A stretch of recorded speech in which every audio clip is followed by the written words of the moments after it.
کسی زمانے میں سیارہ ڈائجسٹ کے اندر تقسیم ہند کی قبر کی کہانی چھپی تھی کہ قبر کھودتے کھودتے ساتھ والی قبر کھل گئی، تو لوگوں نے دیکھا کہ کفن بھی میلا نہیں ہوا۔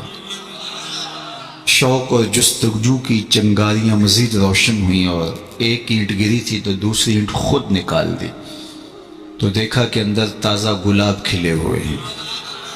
خیر قبر کو بند کیا اور جستجو پیدا ہوئی کہ ہم دیکھیں یہ شخص تھا کون اور اس کی نیکی معلوم کریں تاکہ ہم بھی اس صالحیت کے ماحول میں اپنے آپ کو ڈھال کر کے یہ سعادت پا سکیں۔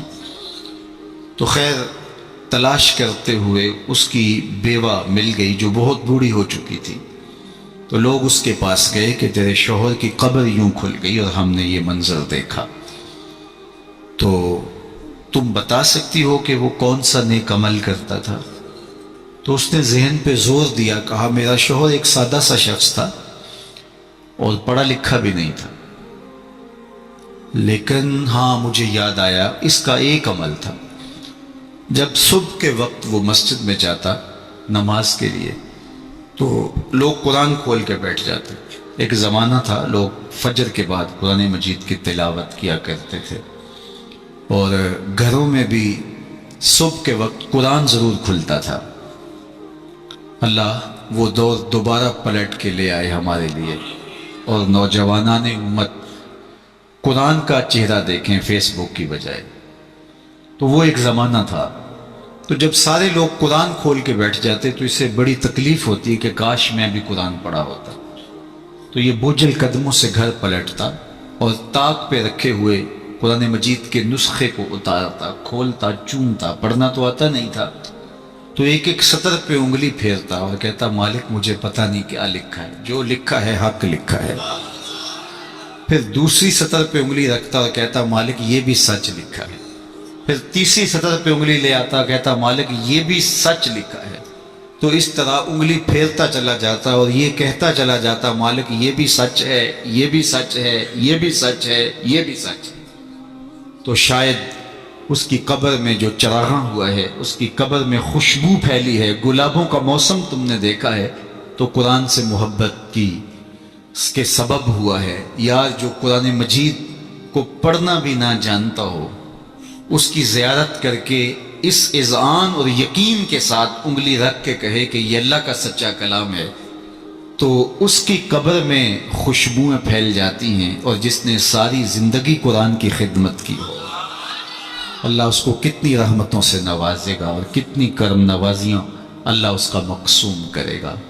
ابھی حضرت کی عمر کے حوالے سے بات ہو رہی تھی تو مجھے امام ابو نعیم الاصفہانی سے ایک روایت جو انہوں نے حلیہ میں بیان کی کہ جو شخص 70 سال کی عمر میں انتقال کرتا ہے اللہ اس کے بڑھاپے کا حیا کرتے بغیر حساب کے جنت عطا کرتا ہے، اور جو 80 سال کی عمر میں انتقال کرتا ہے اللہ اسے حق شفاعت بھی عطا کرتا ہے، اپنے خاندان کے کتنے لوگوں کی سفارش کر کے انہیں جنت میں لے جائے گا۔ اس لیے ہمارے دین میں بوڑھوں کی عمر کی کثرت کی وجہ سے تکریم کرنے کی تلقین کی گئی ہے، اور ہمارے صوفیہ فرماتے ہیں کہ بڑے کی تعظیم اس لیے کرو کہ اس کی نیکیاں زیادہ ہیں، اور چھوٹے کو اس نظر سے دیکھو کہ اس کے گناہ کم ہیں۔ جب ہم یہ دیکھنا شروع کر دیں گے اور اس طرح سے سوچنا شروع کر دیں گے تو پھر ہمیں کسی شخص میں پاپ اور عیب دکھائی نہیں دیں گے۔ ہمارا مطمع نظر، ہمارا انداز نگاہ یہ ہے کہ ہم دوسروں کی طرف عیب کی نسبت کرتے ہیں اور سمجھتے ہیں کہ ہم دودھ کے دھلے ہوئے ہیں، جبکہ کسی کی طرف انگلی اٹھانے سے قبل یہ سوچنا چاہیے کہ باقی ساری انگلیاں اپنی طرف اٹھ رہی ہیں۔ تو اپنے آپ کو ستھرا بتانے کی بجائے لوگوں کو اس نظر سے دیکھو کہ وہ پاک ہیں، اور اللہ تعالیٰ نے بالخصوص جو میں نے عرض کیا یہ بات ضمناً آ گئی کہ بڑھاپے کا حیا کیا ہے۔ حضرت بایزید بسطامی کی 72 سال کی عمر میں ان کا وصال ہوا، تو جب قبر میں گئے تو بعد میں کسی کو خواب میں ملے تو اس نے کہا کہ سناؤ کیا ماجرا ہوا؟ کہا میرے مالک نے مجھے جب حاضر ہوا تو کہا اے بوڑھے بتا میرے پاس کیا لے کر آیا ہے؟ تو میں نے کہا مالک بادشاہوں کی چوکھٹ پہ جب فقیر آئیں تو شہنشاہ یہ تو نہیں پوچھا کرتے کیا لے کر آئے ہو، فقیروں کو تو یہی پوچھا جاتا ہے کیا لینے آئے ہو، میں تیری رحمت کا سوالی بن کے آیا ہوں۔ اللہ نے بغیر حساب کے میری مغفرت میری بخشش فرما دی۔ اور جنہوں نے اپنی زندگیاں راہ دین پہ گزاری، حضرت سیدنا عمر رضی اللہ تعالیٰ عنہ فرماتے ہیں کہ آقا کریم علیہ السلام نے ارشاد فرمایا کہ جس شخص کے مرنے کے بعد 4 لوگوں نے اس کی اچھائی کی گواہی دے دی وہ جنتی ہے۔ 4 لوگوں نے کہا یہ بہت اچھا شخص تھا۔ تو حضرت عمر کہتے ہیں میں نے عرض کی یا رسول اللہ صلی اللہ علیہ وسلم اگر کسی کے پاس 4 گواہ نہ ہوں 3 گواہ ہوں تو آقا کریم نے فرمایا وہ بھی جنتی ہے۔ حضرت عمر فرماتے ہیں کہ میں نے عرض کی یا رسول اللہ صلی اللہ علیہ وسلم اگر کسی کے پاس 3 گواہ بھی نہ ہو 2 گواہ ہوں تو آقا کریم نے اس کے لیے بھی یہی بشارت دی۔ حضرت عمر فرمایا کرتے تھے ایک کے بارے میں نے پوچھا نہیں حضور نے بتایا نہیں، تو جس کو 2 گواہ بھی مل گئے اچھائی کے کہ وہ صالح تھا وہ نیک تھا تو اس کے لیے جنت کے در کشادہ ہیں، اور جس کی نیکی کی، جس کے تقوی کی، جس کی خدمت قرآن کی زمانہ گواہی دے تو بتاؤ اللہ کتنی ناز برداریاں کرے گا۔ جانا تو سب نہیں ہے، یہاں کسی نے بیٹھ نہیں رہنا، 100 سال بھی جئیں گے تو یہاں سے رخصت ہونا پڑے گا۔ کج کلاہوں نے بھی شہنشاہوں نے بھی یہاں سے رخصت ہونا ہے، جن کا طوطی بولتا ہے، جن کے نقارے بجتے ہیں وہ بھی یہاں نہیں بیٹھ رہے گے۔ موت ہے ہنگامہ آرا کلزم خاموش میں، ڈوب جاتے ہیں سفینے موج کی آغوش میں۔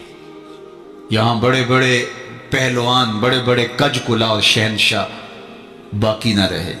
کسی نے دیکھا مقدونیہ میں ایک بوڑھی عورت ایک قبر پہ بیٹھی ہے تو کہا کہ یہاں کیا کر رہی ہو؟ کہا یہاں میرا بیٹا سکندر دفن ہے۔ اس نے کہا کہ بڑھیا یہاں کئی سکندر آئے اور چلے گئے، تو یہ دنیا یہاں کسی نے نہیں بیٹھ رہنا، سب نے چلے جانا ہے، لیکن جانے کے انداز بھی نرالے ہوتے ہیں۔ ایک وہ ہوتے ہیں کہ جب جاتے ہیں تو لوگ کہتے ہیں خس کم جہاں پاک جان چھوٹی، اور بہت بات لوگ کریں گے اور مروتاً کچھ کہیں گے بھی تو بعض کہتے ہیں جی ساڑھے نال تے چنگائی سی، مطلب کیا ہے کہ وہ اچھا آدمی نہیں تھا، جیسے میرے ساتھ اس نے زیادتی نہیں کی، ہمارے ساتھ تو اچھا ہی تھا۔ تو وہ کیسا شخص ہے کہ جس کے بارے میں اچھائی کے لفظ بولنے کے لیے بھی لفظوں کو تراشنا پڑے کہ لوگ کہیں کہ یہ غلط بیانی کر رہا ہے، اور وہ کتنا خوش نصیب ہے کہ جس کی تعریف کرتے ہوئے بے جھجک لفظ بولنے سے جو ہے وہ انسان شرمندگی محسوس نہ کرے کہ اس کی زندگی اس طہارت میں، اس پاکیزگی میں، اس عفت میں بسر ہوئی کہ اس نے ساری زندگی راہ خدا میں زندگی گزاری تھی۔ تو جاتے سبھی ہیں لیکن کسی کا جانا سرخروئی کا جانا ہوتا ہے۔ موت کسی کے لیے بھیانک خواب ہوتا ہے اور کسی کے لیے یہ خوشگوار اور خوبصورت انداز ہوتا ہے، وصل حبیب کا ذریعہ ہوتا ہے۔ حضرت بلال حبشی رضی اللہ تعالی عنہ کا جب وقت آخر آتا ہے تو آپ کی زوجہ آپ کے سرہانے بیٹھی تھی، جو ہی سانس ٹوٹنے لگی تو اس نے کہا واہ حسرتا ہو، ہائے افسوس میرا شوہر مجھ سے جدا ہو رہا ہے۔ تو حضرت بلال حبشی نے پلٹ کے دیکھا اور اپنی زوجہ سے کہا یہ تم کیا بول رہی ہو؟ کہا ہاں آپ مجھ سے جدا ہو رہے ہیں۔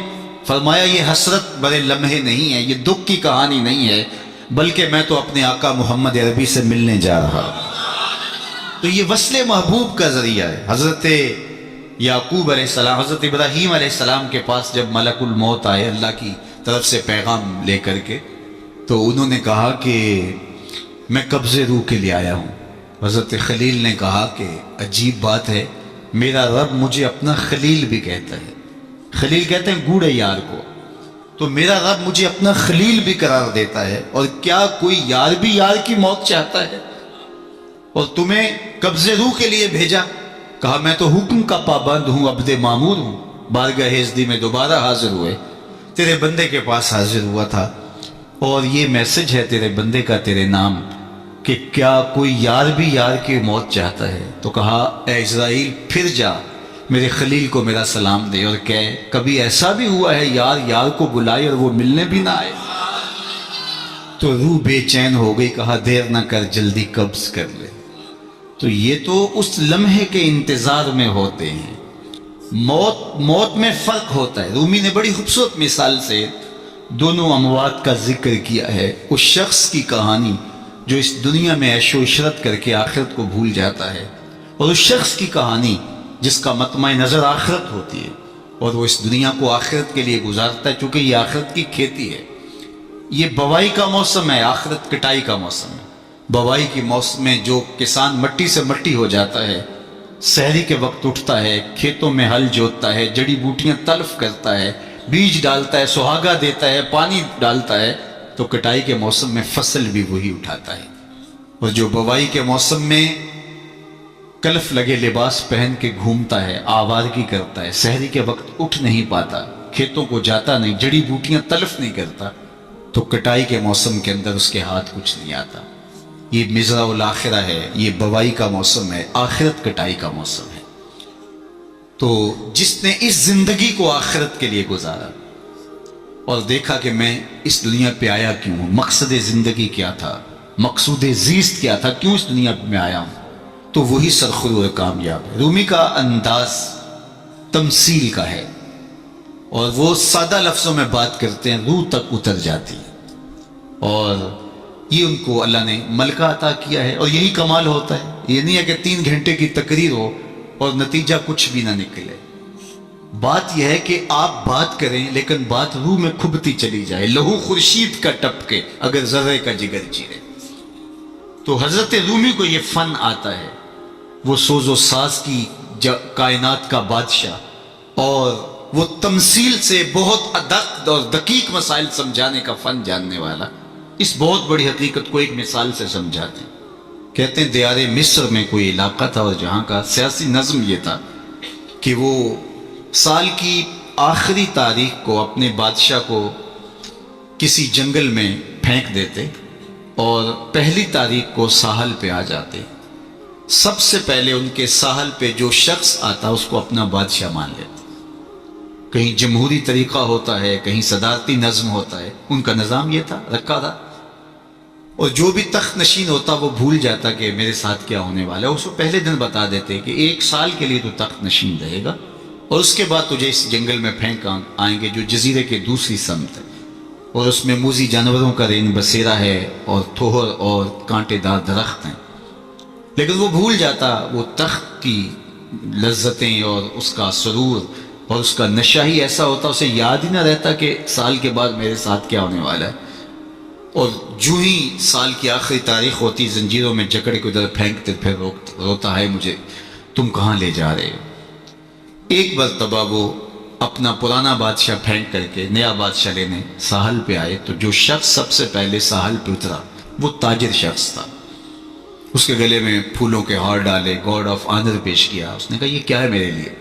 کہا کہ یہ ہمارا دستور ہے، ہم سال کی پہلی تاریخ کو یہاں سے حکمران لیتے ہیں اور آخری تاریخ کو دوسری جانب پھینک آتے. اس نے کہا اتنا بھیانک انجام ہے تو میں تمہارا بادشاہ بننے کے لیے تیار نہیں. اس نے کہا تو چاہے نہ چاہے باندھ کے بھی تخت پہ بٹھانا پڑا، یہ ہمارا ضابطہ. عجیب کہانی. اس نے کہا میں تو تاجرانہ غرض سے آیا ہوں، میں تو کوئی امور سلطنت اور سیاست سے آگاہ ہی نہیں ہوں. اس نے کہا ہمارے بندے لگے قوانین ہیں، اس کے ساتھ آپ نے کام کرنا ہوگا. اور اس نے کہا ہر صورت میں جو ہے وہ تجھے یہ کرنا پڑے گا. پھنس گیا. اس نے کہا اچھا مجھے یہ بتاؤ کہ سال بھر میری بات تو مانو گے؟ انہوں نے کہا ہاں آپ حکمران ہیں لیکن آپ قوانین میں تحریف نہیں کر سکتے، ترمیم نہیں کر سکتے، تبدیلی نہیں کر سکتے، البتہ آپ کے انتظامی امور ماننے کے لیے ہم پابند ہیں. اس نے کہا ٹھیک ہے کوئی بات نہیں. تخت پہ بیٹھ گیا. رومی لکھتے ہیں کہ جو بھی تخت پہ بیٹھتا اور بغیر کسی محنت کے، بغیر کمپین چلائے، بغیر الیکشن لڑے تو وہ تو پھر بھول جاتا خوشی سے اور عیش و عشرت کرتا. لیکن یہ پہلا شخص تھا جب تخت نشین ہوا تو اس نے کہا بلدیہ کے ملازمین بلائے جائیں. بلائے گئے. کہا جاؤ اس جنگل میں جہاں بادشاہوں کو پھینک کے آتے ہو وہاں کے کانٹے اور جھاڑیاں کاٹو. اور پولیس کے کمانڈوز بلائے. کہا جاؤ وہاں جا کے جو موذی جانور ہیں ان کو قتل کر دو. معمار بلائے. کہا جا کے وہاں خوبصورت محل بناؤ. مالی بلائے. وہاں جا کے باغ لگاؤ، پھل لگاؤ، پھولدار سایہ دار ثمردار درخت لگاؤ. حکومتی مشینری، پوری حکومتی مشینری اس باغ کے کانٹے دار درخت کٹوانے، وہاں کے موذی جانور قتل کروانے، اور وہاں کنویں کھدوانے، محل بنوانے اور پھلدار پھولدار سایہ دار درخت لگانے میں صرف کر دی۔ جب سال کی آخری تاریخ ہوئی تو وہ جنگل جہاں بادشاہوں کو پھینکا کرتے تھے وہ جنگل نہیں رہا تھا، وہ ایک باغ بن چکا تھا۔ اور یہ زنجیریں لے کر آئے تو اس نے کہا مجھے زنجیریں نہ پہناؤ، میں خود چل کے جانے کے لیے تیار۔ اس لیے اس تخت پر بیٹھ کر کے وہ اپنے لشکر بھیج کے وہاں کے کانٹے، وہاں کے تھوہر، وہاں کے موذی جانور، وہاں کے خطرناک جانور جن کا وہاں رین بسیرا تھا ان کو کاٹتا رہا، قتل کرواتا رہا۔ تو اس نے کہا کہ میں خود چل کے جانے کے لیے تیار ہوں۔ رومی کہتے ہیں جو کافر ہے وہ دنیا کے تخت پہ، جو فاسق اور بدکار ہے وہ دنیا کے تخت پہ موج کرتا ہے، اور جب وقت آخر آتا ہے تو اس کو جب زنجیروں میں جکڑ کے لے جانا چاہتے ہیں فرشتے تو وہ کہتا ہائے مجھے کدھر لے جا رہے ہو۔ اور بندہ مومن، بندہ صالح اس دنیا کے تخت پہ آرام سے نہیں بیٹھتا، یہاں بیٹھ کے اپنے اعمال کے لشکر بھیج بھیج کے قبر کے کیڑے مکوڑے ختم کرواتا رہتا ہے، وہاں باغ لگواتا رہتا ہے، اور پھر جب وہ اس دنیا سے رخصت ہوتا ہے تو وہ کیڑے مکوڑوں کا گھر نہیں رہتا بلکہ روضۃ من ریاض الجنہ بن چکی ہوتی۔ اور وہ کہتا ہے دیر نہ کرو مجھے جلدی لے جاؤ، میں خود چل کے جانے کے لیے تیار ہوں۔ ربعی بن حراش ساری زندگی ہنسے نہیں، فرماتے تھے کیا خبر میرا انجام کیا ہوگا۔ جب تک یہ یقین نہ ہو کہ میرا انجام کیا، اتنی دیر تک دھڑکا لگا رہے، ڈر لگا رہے۔ یہ مسلمان کی زندگی ہے، مومن کی زندگی ہے۔ ابھی ملیکہ فرماتے ہیں کہ میں 30 اصحاب رسول سے ملا ہوں، بخاری کتاب الایمان اٹھائیے، 30 اصحاب رسول سے ملا ہوں، اور ہر ایک اپنی آخرت کے بارے میں سخت فکر مند تھا۔ ہم تو 4 نمازیں پڑھ لیں تو ہم سمجھتے ہیں کہ ہمارے جیسا زمانے میں کوئی نہیں، اور بے نمازیوں کو حقیر جاننے لگ جاتے ہیں۔ 30 اصحاب سے ملاقات ہوئی ہے اور یہ ڈرتے رہتے تھے کہ میرا انجام، رنگا رنگ سہیلیاں پرن کڑے پر پریا اس دا جانی جس دا توڑ جا۔ انما الاعمال بالخواتیم، اعمال کا دار و مدار حسن خاتمہ پہ ہے، جس کا اخیر ٹھیک ہو گیا۔ ورنہ کتنے لوگ ہیں کہ زندگی ساری اچھی، انجام بخیر نہیں۔ ہمارے سامنے بلعام بن باورا کی مثال موجود، بنی اسرائیل کا مستجاب الدعوات ولی تھا، ہاتھ پھیلا کے دعا مانگتا تو ہاتھ منہ پہ بعد میں پھیرتا، قبولیت پہلے ہو جاتی۔ لیکن پھر اسی کے بارے میں قرآن نے کہا نا مَثَلُهُ كَمَثَلِ الْكَلْبِ، اس کی مثال کتے کی مثال، زبان لٹک گئی، زمین چاٹتا تھا، نبی کے خلاف ہاتھ اٹھا دیے، سمجھا میں مقبول بارگاہ ہو گیا۔ اللہ اکبر، انجام ٹھیک نہیں ہوا۔ اس لیے میاں صاحب بولے پڑھنے اتے مان کرینا تے نہ آکھی میں پڑھیا، او جبار کا حال صداوے متا روڑ دے وے دودھ کڑیا۔ جب تک انجام بخیر نہ ہو، بائزید بستامی سے ایک بڑھیا نے کہا تھا کہ میرے گدھے کی 2 مچھی ہے یا آپ کی داڑھی اچھی ہے؟ کہا فی الحال نہیں بتا سکتا، یہ تو مرنے کے بعد ہی بتا سکتا ہوں۔ تو جب تک انجام بخیر نہ ہو اللہ سے دعا مانگے کہ اللہ خاتمہ ایمان پہ کرے۔ ساری زندگی دین کی راہوں کے مسافر رہیں، اور جب سانس ٹوٹ رہی ہو محمد عربی کا کلمہ زبان پہ جائے، آخری قول کلمہ طیبہ کا ہو ہمارے لبوں کے اوپر۔ ربی بن حراش ساری زندگی مسکرائے نہیں، فرماتے تھے کیا خبر انجام کیا ہوگا۔ اللہ اکبر، خیر وقت آخر تو آنا ہی تھا۔ تو جب آخری وقت آیا تو ان کے بھائی ربی بن حراش نے کہا جاؤ، غسال کو بلا کے کہا میرے بھائی کو غسل دو۔ تو وہ غسل دینے داخل ہوا تو فوراً باہر آ گیا۔ اتنی جلدی؟ کہا تیرا بھائی بڑا عجیب ہے۔ کہا ہوا کیا؟ کہا نحنو نغتسلہ وہو یتبسم، ہم اسے غسل دیتے ہیں اور یہ آگے سے مسکرا رہا۔ اقبال نے کہا تھا نا نشان مرد مومن باتو گوئم، چوں مرگ آئے تبسم بر لب اوست، آ تجھے اللہ کے بندے کی نشانی بتاؤں، جب موت آتی ہے تو اس کی پیشانی پہ ندامت کا پسینہ نہیں ہوتا، اس کے لبوں پہ کامیابی کی مسکراہٹ پھیل جاتی۔ کہا یا تیرا بھائی بڑا عجیب ہے، نحنو نغتسلہ وہو یتبسم، ہم اسے غسل دیتے ہیں وہ آگے سے مسکراتا ہے۔ کہا میرے بھائی نے قسم کی تھی جب تک اچھا انجام نہیں دیکھوں گا نہیں مسکراؤں گا۔ پورے شہر میں شور مچ گیا، ایک بندہ مرنے کے بعد مسکرایا ہے۔ بعض لوگ تو بہت خوش ہوئے، بعض نے کہا یہ گھڑی ہوئی کہانیاں ہیں، یہ مریدین کا اعتقاد ہے، ان کا حسن اعتقاد ہے، کیسے ہو سکتا ہے مرنے کے بعد مسکرائے؟ ایک بہت بڑا ہجوم جمع ہو گیا حضرت کی زیارت کے لیے. بعض لوگ تیکھے سوال لیے، بعض محض تماشائی، بعض سیدھا سیدھا انکار کر رہے ہیں. پورا بصرہ امڈ آیا. اتنے میں انہیں غسل دے کے چارپائی پہ ڈال کے کفن بھی ڈال دیا گیا تھا. جب لوگ گھر میں داخل ہوئے تو قبل اس سے کہ وہ سوال کرتے، امام ابو نعیم نے حلیہ میں لکھا، قاضی ایاز مالکی اندلسی نے الشفا کے اندر لکھا، اور اس کو امام سہیلی نے روض الانف میں لکھا، اور بھی بہت سارے لوگوں نے لکھا. جب لوگ داخل ہوئے اور تیکھے تیکھے سوال تھے کہ یہ پوچھیں گے، یہ بات کریں گے، کیسے مسکرائے، سچ ہے، غلط ہے، جھوٹ ہے، اور یہ چارپائی پر ڈالے جا چکے تھے، کفن اڑا دیا گیا تھا. جب لوگ داخل ہوئے تو انہوں نے کفن ہٹایا، ہاتھ باہر نکالا اور لوگوں سے مخاطبت کرتے ہوئے کہا السلام علیکم. لوگ حیرت میں ڈوب گئے، وعلیکم السلام اتتکلم بعد الموت، عجیب بات ہے، مرنے کے بعد باتیں کر رہے ہو؟ قال نعم اتکلم بعد الموت، ہاں ہاں مرنے کے بعد باتیں کر رہا ہوں. عرش فرشتے بانگا ملیاں تے مکے پہ گیا شور، بلے شاہ سا مرنا نہ ہی تے گور پیا کوئی ہور، فَلَنُحْيِيَنَّهُ حَيَاتًا طیبہ. اور اقبال کہتا ہے فطرت ہستی شہید آرزو رہتی نہ ہو، خوب تر پیکر کی اس کو جستجو رہتی نہ ہو، موت کو سمجھا ہے غافل اختتام زندگی، یہ ہے شام زندگی صبح دوام زندگی. فَلَنُحْيِيَنَّهُ حَيَاتًا طیبہ کا روپ ظاہر ہوا. ہاں ہاں مرنے کے بعد باتیں کر رہا ہوں. لوگوں نے کہا بتاتے رب نے تیرے ساتھ سلوک کیا کیا؟ تو ربی بن ہرا جو فوت ہو گئے وہ بول کے کہہ رہے استقبلنی ربی غیر غضبان واستقبلنی بروح و ریحان. اس کے قدرت والے چہرے پہ کوئی غصہ نہیں تھا، اس نے روح و ریحان کے پھول میرے گلے میں ڈالے.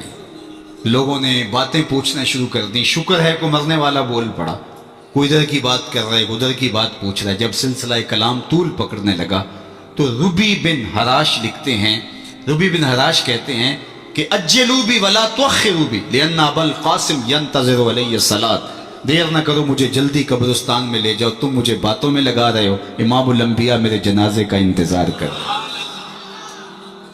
اگر اپنی زندگی اس کی رضا کے مطابق گزارے گا تو تمہارا وہاں انتظار ہوگا. مرنے کا فرق ہے، ہر کوئی مرتا ہے، لیکن یہ مرنا جو یاد الہی میں اپنے آپ کو ڈبو دے، اور مرنے سے قبل جو مر جائے، موتو قبل ان تموتو، صوفیہ تو یہی کہتے ہیں نا کہ مرنے سے قبل مر جاؤ.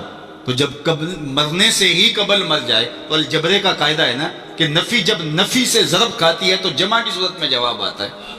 تو جو پہلے ہی مرا ہوا تھا، اپنے آپ کو، اپنے نفس کو اس نے مار دیا، اپنی خواہشات کو ترک کر دیا، تو وہ موتو قبل ان تموتو کے زمرے میں تھا. تو پھر موت کو موت آئی تو نفی سے ٹکرائی تو حیات بن گئی.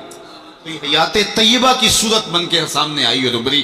اس لیے اللہ والے قبروں میں جا کر بھی جو ہے وہ ایک حیات طیبہ اور ایک زندگی، پاکیزہ زندگی کا نور پاتے ہیں، اور اللہ تعالیٰ ان کے ذریعے سے لوگوں کی فیض رسانی کا سامان کرتا ہے. ورنہ دنیا کے اوپر آئے، آ کے چلے گئے، آج ان کا نام و نشان بھی نہیں ہے. جن کے طوطی بولتے تھے، نقارے بجتے تھے، آل ساسان 3150 سال ایران پہ حکومت کرتے رہے.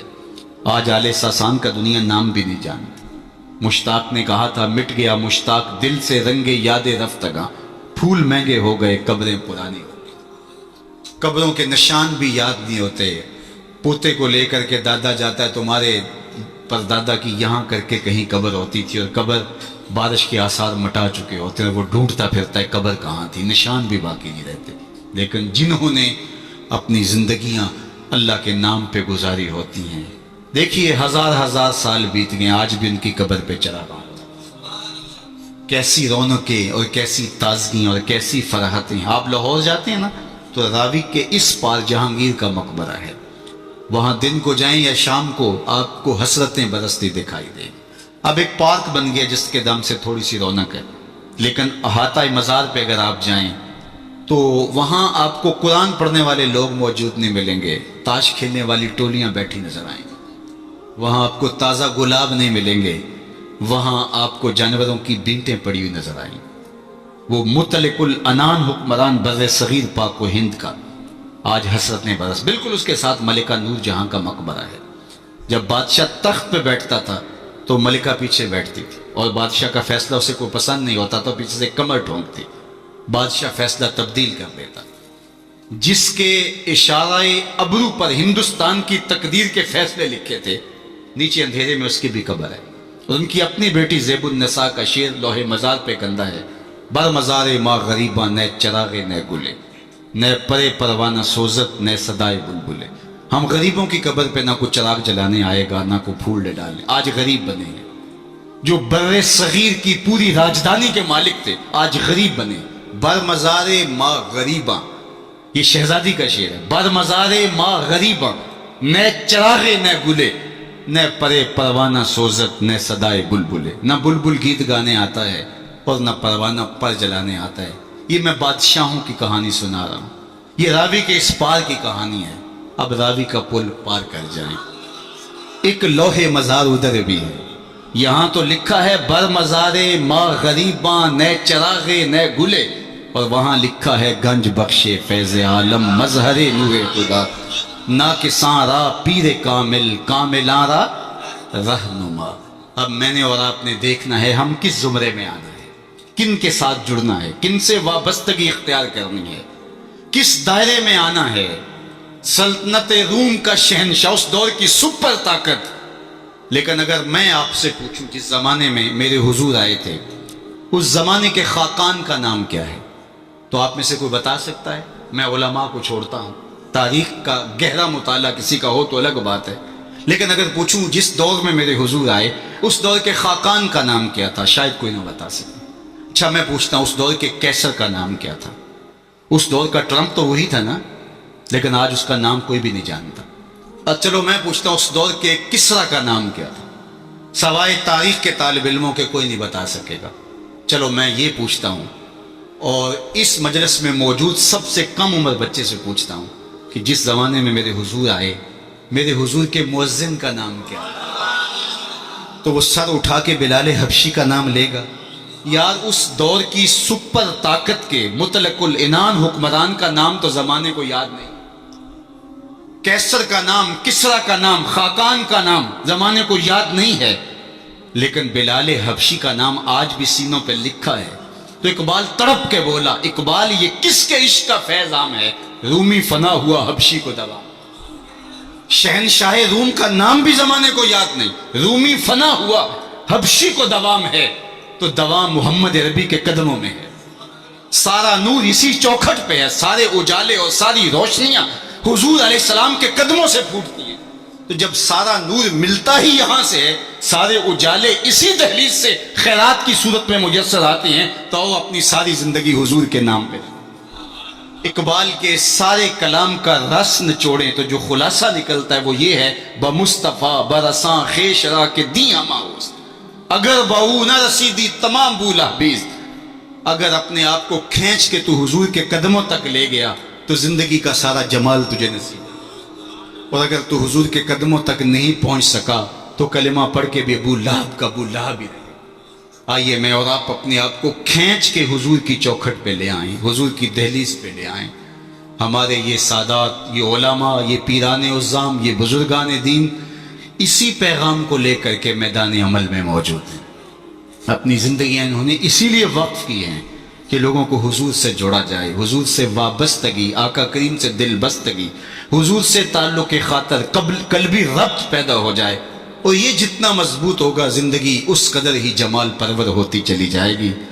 اللہ جل شانہ اپنی خاص عنایات کا حظ وافر اس آستان نور پہ شامل فرمائے، اور ہمارے قبلہ شاہ صاحب زیدہ مجدہو کو، ان کے برادران کو، ان کے خاندان کے جملہ افراد کو والد گرامی کے سائے کے اٹھ جانے سے جو کمی پیدا ہوئی، واقعہ ہوئی، اللہ اس پر انہیں توفیق صبر دے. ویسے تو والدین کی روحانیت ہمیشہ اولاد کے سر پہ رہتی ہے، اور ان کی برکتیں ہمیشہ اولاد کو نصیب ہوتی ہیں. اور اولاد اگر صالح ہو تو ماں باپ کو ان کی برکتیں جو ہے وہ نصیب ہوتی ہیں. جو 3 چیزیں چھوڑ کر جاتا ہے کوئی شخص، جو خاص طور پہ ایک حدیث میں آئی، اس میں وَوَلَدٌ صَالِحٌ يَدْعُو لَهُ، وہ اولاد ہے جو ماں باپ کے لیے دعائیں کرتی ہے.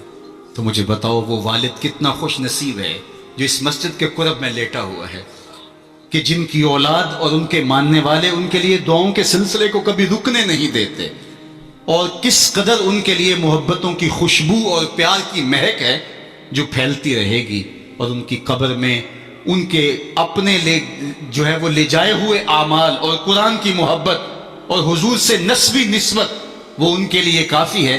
لیکن یہ اولاد کی طرف سے تحفہ روزانہ پھولوں کی شکل میں، گجروں کی صورت میں اور دعاؤں کی شکل میں جو ان کو پہنچتا رہے گا، تو وہ کتنے آسودہ ہوں گے، کتنے خوش ہوں گے، اور برزخ کے جہان کے اندر جو ہے وہ اپنے دوسرے لوگوں کو کس طرح فخر سے کہہ رہے ہوں گے کہ یہ آج تحفہ میری اولاد نے مجھے بھیجا، یہ صبح کو بھی بھیجا تھا، دوپہر کو بھی بھیجا ہے، شام کو بھی بھیجیں گے، اور وہ وہاں بانٹتے رہیں گے اور نور و نکھت پھیلاتے رہیں گے۔ اس طرح اپنی اولادوں کو نیکی کی اور صالحیت کی راہوں پہ لگاؤ کہ مرنے کے بعد تمہاری قبر میں بھی چراغ ہو، ورنہ ایسا نہ ہو کہ تمہاری اولاد تمہارا جنازہ بھی نہ پڑھ سکے۔ میں کتنے لوگوں کو جانتا ہوں جن کی اولاد نے اپنے ماں باپ کا جنازہ نہیں پڑھا۔ آپ کہیں گے یہ بہت بد قسمتی ہے، ہم نے تو نہیں سنا، ایسے لوگوں کو آپ بھی جانتے ہیں۔